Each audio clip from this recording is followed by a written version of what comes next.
The most dangerous moment in the stock market isn't when the price is crashing.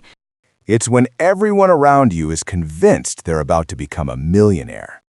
You see the green candles climbing, your portfolio is flashing bright, and the experts are screaming that this is a once-in-a-century opportunity.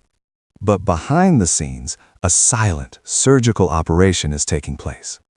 While you are calculating your future profits, the main force, the institutional whales and puppet masters, are preparing to hand you the bag. Today, we are stripping away the veil of the market's most sophisticated trap.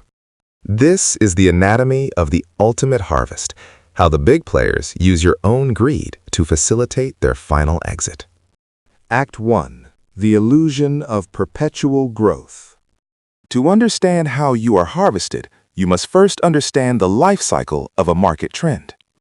No stock price moves up forever, but the main force needs you to believe it will. In the financial world, liquidity is king. For an institutional player holding millions of shares to exit a position, they need a massive influx of buyers. If they simply hit the sell button all at once, the price would collapse, leaving them with poor average exit prices.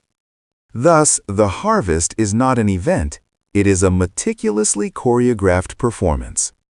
It begins with the accumulation phase, where the smart money quietly buys when the public is fearful. Then comes the markup phase, where they drive the price up to catch your attention.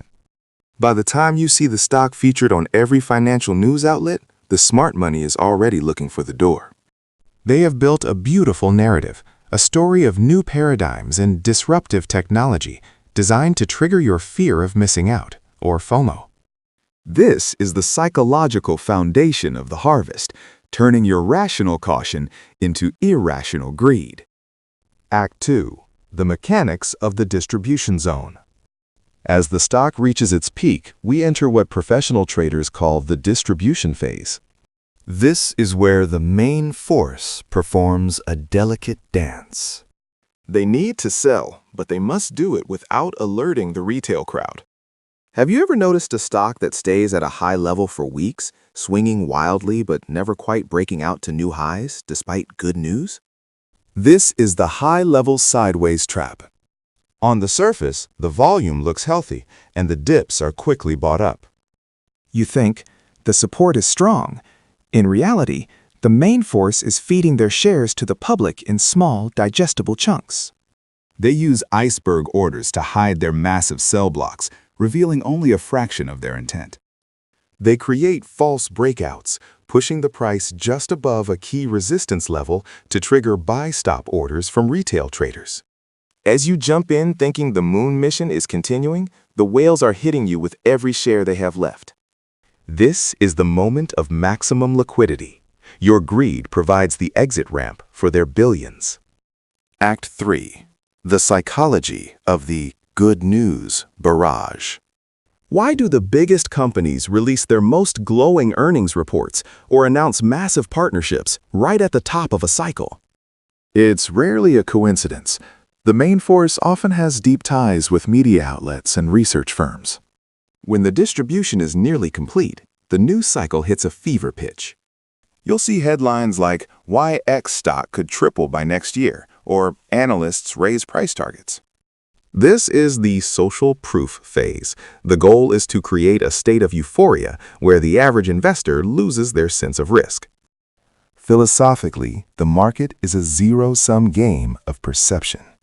For one person to sell at the absolute top, another must be convinced that the top is actually the beginning of a new rally. The main force exploits the endowment effect, a cognitive bias where we overvalue things we already own. Because you've made money on the way up, you trust the stock. You feel a sense of loyalty to it. This loyalty is exactly what the whales use to slaughter the sheep. Act 4. The final lure and the trapdoor. The last exit is often preceded by a bull trap. After a period of sideways movement, the price may suddenly drop sharply. This scares some investors into selling. But then, almost immediately, the price surges back, often on lower volume, to a level slightly lower than the previous peak. This is the second peak, or right shoulder. It sends a powerful psychological signal. The dip was bought. The bull market is still alive. This is the most dangerous trap of all. It's the main force's final effort to clear their remaining inventory. They create a false recovery to lure in the bottom fishers, those who think they are getting a bargain compared to the recent high. Once the main force has successfully offloaded 90% of their position, they stop supporting the price. They pull their buy orders from the books. The result is a liquidity vacuum. Without the whale support, the price begins to sag under its own weight. Retail investors, now holding the majority of the shares, start to panic. As the first wave of selling hits, there are no big buyers left to catch the falling knife. Act 5. Historical Echoes and the Path to Survival. This pattern has repeated itself for centuries, from the Dutch tulip mania to the dot-com bubble of 2000 and the crypto frenzies of the modern era. In 1929, legendary speculator Jesse Livermore noted that the market never changes because human nature never changes. Greed is a constant. The main force doesn't succeed because they are smarter. They succeed because they are more disciplined. They understand that the price is just a number used to move sentiment. To survive the harvest, you must learn to see the market through the eyes of the predator, not the prey. When the news is too good to be true, when your neighbor who knows nothing about finance is giving you stock tips, and when the price is disconnected from fundamental value, that is not the time to buy. It is the time to leave. The ultimate harvesting technique relies on your refusal to sell because you want just a little bit more. The only way to win is to be the one who leaves the party while the music is still playing, even if it means missing the last 5% of the move. In the end, the stock market is a transfer of wealth from the impatient and the greedy to the patient and the rational. The harvest is coming. Make sure you're the one holding the scythe, not the crop. The next time you see a stock vertical and the headlines are glowing, ask yourself, who is buying and, more importantly, who is selling to them? The main force needs your greed to complete their exit. Don't let your portfolio become their exit liquidity. If you found this deep dive into market psychology valuable, hit the like button and subscribe for more institutional secrets.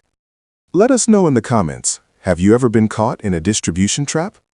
Stay rational, stay disciplined, and I'll see you in the next analysis.